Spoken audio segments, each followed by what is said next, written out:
guys, magandang buhay.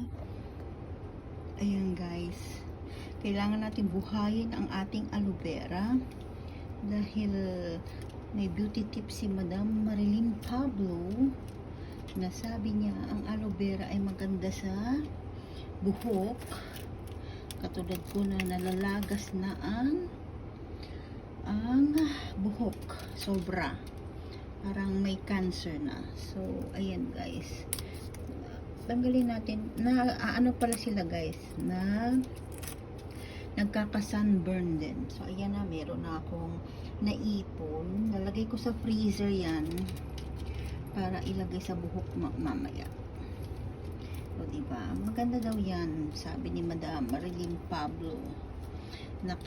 Maganda sa mukha, maganda sa paso. Ayan o, may paso akong nakalimutan ko na aloe vera pala ang gamot.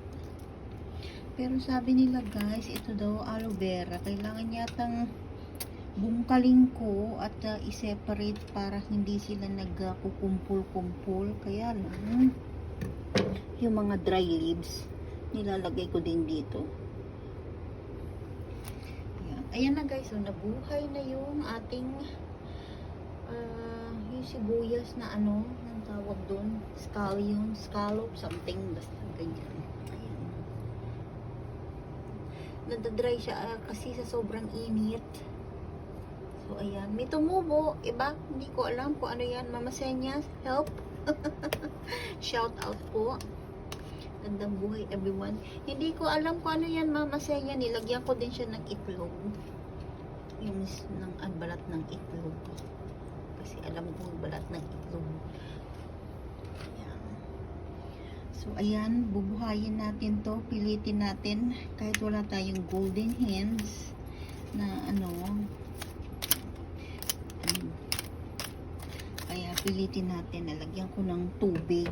Alam ko sabi ni Mama Senya, hindi daw kailangan maraming tubig, pero sa sobrang init ang panahon, pero makulimlim na yun guys.